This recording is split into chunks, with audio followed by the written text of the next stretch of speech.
Before we ink the manga page, we need to practice still nib inking. And I also want to show you a little bit of inking techniques that you can do with your manga. For this lesson, it's good if you already have the materials that I told you about in the tools and materials lesson. I will show you how you use them correctly and also how you take care of them. Let me first show you why it's important that you ink your manga. When you make a manga, you probably at one point want to publish it, maybe in a book format. To be able to do that, you need to have them in high quality. That is why inking is very important. This is what a manga book looks like when it's printed. So, you have the white and the black. The white is the paper, the black is the lines. To be able to get the sharpness between the white and the black, you need to have a high quality print. Usually, manga is printed in 1200 dpi, which is dots per inch. This is very high quality and usually only printed in printing shops. A normal printer can usually not get above 600 dpi. You want to have 1200 dpi in the lines because then they will match the text, and the text is usually vector. But for our eyes, it will look like it's the same level of quality. Vector is not counted in dpi, they don't have a resolution. It's always the same quality, a very sharp quality. When you're drawing, you can't draw in vector when you're using paper, so it's important that you scan your pictures in 12 dpi. And then, when you print them, you also print them in 12 dpi. That is why inking is very important. If you're only having sketched line in graphite, the lines will not be as sharp, and the result will not be as smooth as this one. If you want a true manga style, you will need to ink them and preferably use the still nibs that they do in Japan. That way your manga will look authentic. Now let's start inking. These are the tools that you need for this lesson. Of course, pens, brush, the nibs and the nib holder, ink, gouache, and the burner so we can burn the nibs. I'm gonna show you how to use this right now. You also need the manga paper. Let me bring in the paper and let's start. First of all, I need to put on the glove. The glove protects the paper from my greasy hands, and it also protects my hand from being smudged. Second of all, I need to stick this bottle to the table so it doesn't fall over. If I ever would kind of push it, I don't want to have ink all over. So I use the sticky paste for this, put it on the bottom, and stick it to the table. Now I can't push it over like this. Let me show you how to put the nibs in the nib holder. The nib holder has these rings, and where you put the nib depends on if it's a big or a smaller size. So we have some nibs, like the school pen, go in the outer ring like this, and you push it in like that. While if you're using the Mara nib, you need to put it in the inner ring like this. When you put your fingers on top of the nib, you also add grease to the nibs. This will make it harder for the ink to stay on the nib and you will have accidents on the paper. So my recommendation is to use a lighter and actually burn the nib. I'll show you now.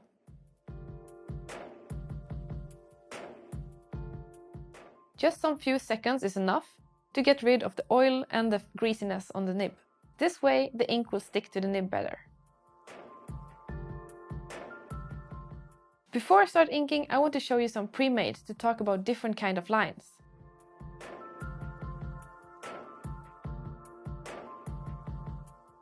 When you ink, there are two different lines that you need to remember. We have the kind of stiff and dead lines, and we have the dynamic lines. The difference between these lines are that when you make stiff lines, usually with some kind of pen, usually with a fine liner like this, you get a more dead and unnatural look, which is better for example, furniture, like metal or objects that are very stiff. But if you want a more organic or soft look, you will need to have more organic lines or dynamic lines, like these. The difference is that the lines vary in thickness, as you can see, and it gives the feeling of the object being more alive. So it's great to use for characters or for soft objects. I'm going to show you how to do dynamic lines and how to do stiff lines. First, we dip the nib in the ink. I open the bottle. I'm recommending you to keep the bottle lid on, so that if you ever have an accident or you don't drop things into the ink, and also because the ink can evaporate and then it gets too stiff to use with the nibs. So I dip it, so I get some ink on top of it, as you can see here. When inking with steel nibs, remember that the nib has two metal pieces, and by pressing down you can separate it and make the lines thicker. Try to think of it as an airplane, where you do everything in a motion, like you move your hand backwards like this and then put the nib to the paper, press, and then take off from the paper again. This way you get a line that is pointy in both ends and thicker in the middle. This is a dynamic line.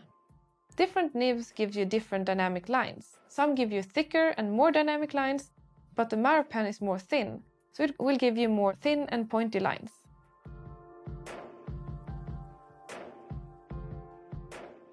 Let me show you the G pen instead, the more dynamic nib.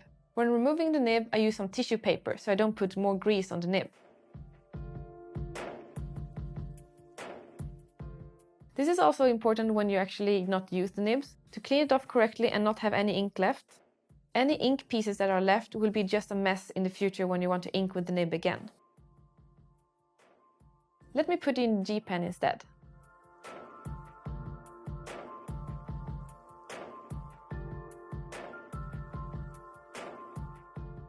And let's burn it.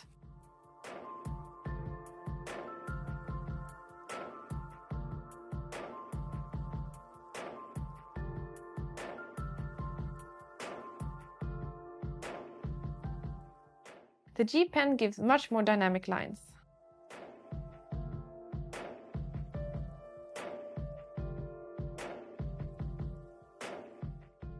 As you can see, I can press even more harder and I can get even thicker lines. If the nib ever runs out of ink, you will get this separated line. It's easy to correct either with white or just draw another line on top of it, but make sure you always have enough ink on your nib before you draw the line.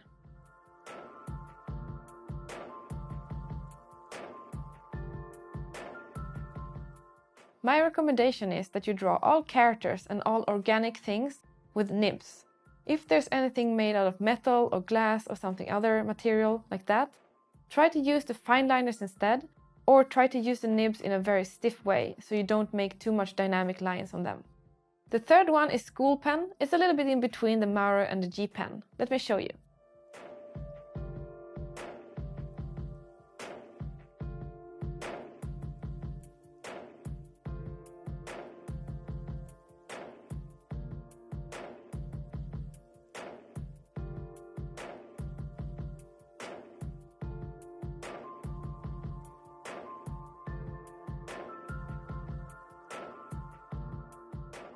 All these nibs can be used, so you just have to practice and find which one you like the most.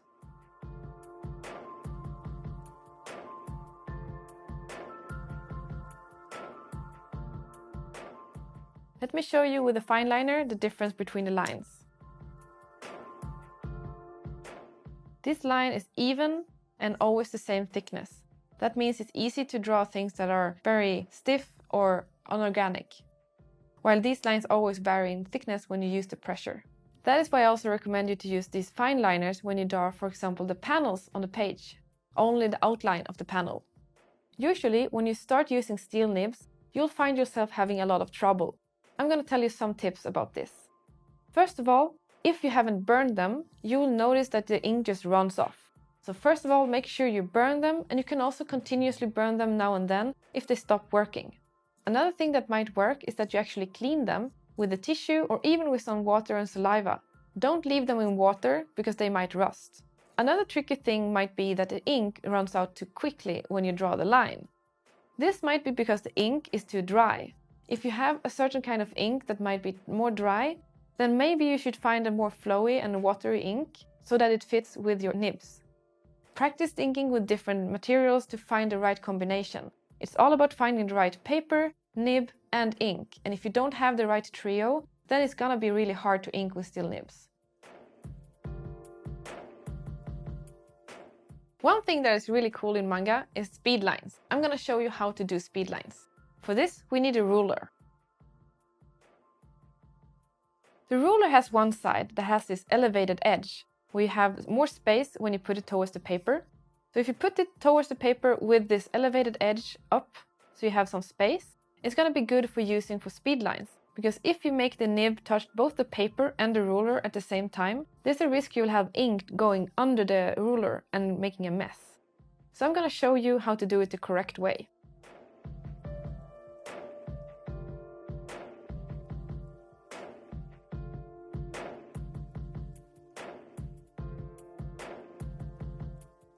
With the elevated side to where I want to put my speed line. So I put the nib on the paper and I just draw a line quickly and lift it. And then I get a speed line like this. Remember, you have ink on the ruler, so you need to clean it before you do anything else. Let me show you how you do it the wrong way, just to see what happens if you do it with the other side of the ruler.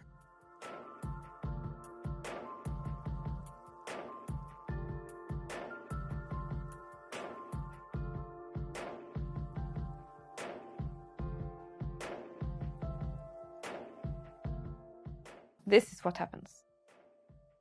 The ink comes under the ruler and it becomes a big mess. So make sure you use the elevated edge on the back side of the ruler instead.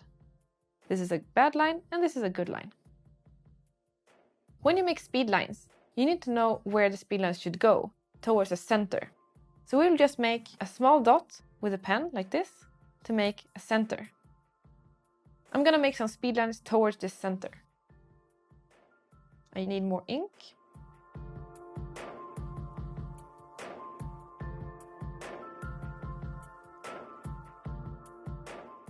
This was too much ink. I need to correct that. But I can do that later when it dries. I can use the white to correct it. I'm gonna make one more. That was better. Towards the center.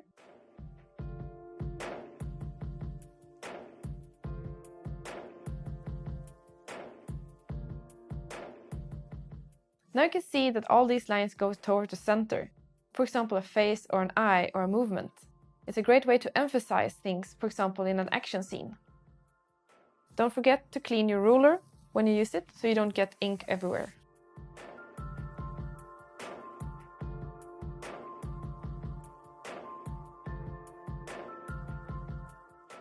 There's one more technique that I want to show you that is called hatching and cross-hatching. Hatching and cross-hatching is all about doing parallel lines together. I'm gonna get some ink. So first, hatching is doing parallel line next to each other like this, and you create almost like a gray area without actually being gray. It's just shaded. Cross-hatching is adding one more layer of lines on top of this one.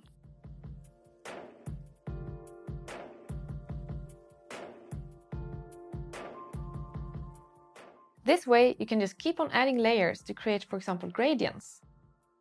One more layer down here, for example. And one more layer down here. And you see how it becomes darker every new layer. I can also make more hatching to create, for example, circles with a darker center. Almost like an effect. Let's make one more layer. Cross-hatching and hatching is very useful. You can use it, for example, when you do clothing, when you do shades, backgrounds, anything. For example, if the character feels a certain way, you can use it in the background. Please read a lot of manga books for reference and you'll find the cross-hatching and hatching now and then. And you can use it the way you see in the manga books. One way is, for example, when you do clothing, you can draw the clothes like this. And if you have some creases in the clothing, you can use the cross-hatching to show the crease.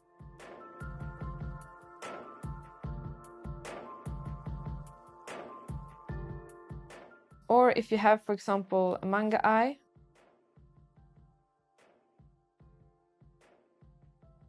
you can use the cross-hatching, for example, inside of the iris to create shading.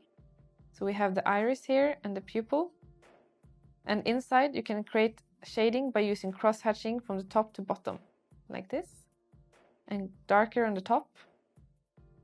And you can see how this creates almost like a shaded area up here. It's very common in manga.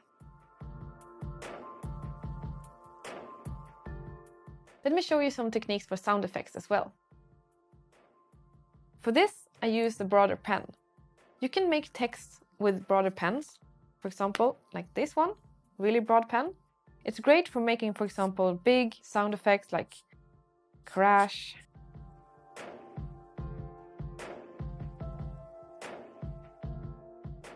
You can also use smaller pens. We have a brush kind of pen here.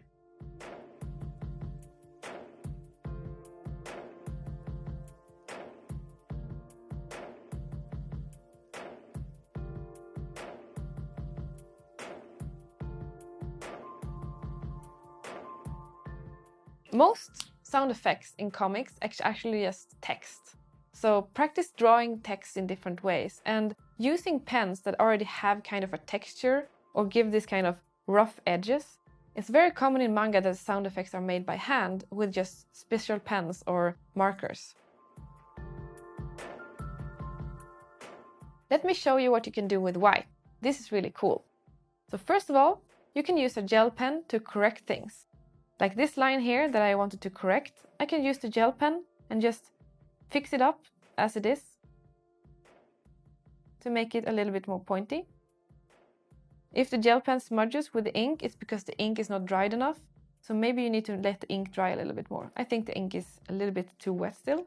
I can, for example, use the gel pen also to add details, like if I want to add like white dots on these lines, like stars in the sky or just details in any way with white, I can add it on top of the black. I also want to show you what you can do with even more white. Let's first do one big black area. Here, for example. And if you have white in a bottle, like gouache, for example, you can use this to make, for example, with your nib. I'm going to use a broad nib here. And you can dip it in the white.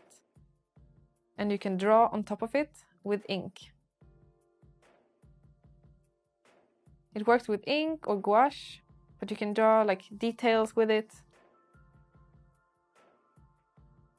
Or you can even use it to make splotch. If you take the ruler and you place the nib towards the ruler, this might hurt the nib a little bit, but nibs are not that expensive, so you can buy more. Place the nib to the ruler and then press really hard so it splotches on the black.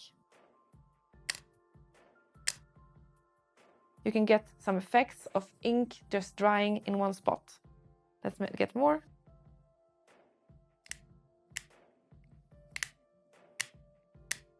So you see how you get this kind of effect of the ink and the actual whiteout being formed as splotches. If it's even wetter, if you add some water to the gouache, you can get even more like blood or like stars.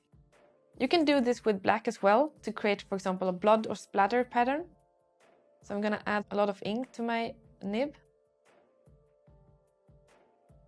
And I take the ruler, I place the nib next to the ruler on top of it, and then I get a splatter motion. This is very effectful, but it also messes up your table, so don't place any important paper close by. Maybe you can even protect parts of the paper so it's only splodges where you actually want it. I would, for example, cut out paper to place on top of characters that I don't want to have this splotch in their faces. You can add more. It's great for doing like effects, blood stains or stars or whatever. There's a lot of cool techniques you can do with ink. Just experiment and try whatever you want with it. Ink that is white and black, do in combination, and find ways to combine them to do cool effects. Now that you got a little bit more knowledge about how to ink, let's ink the actual manga page.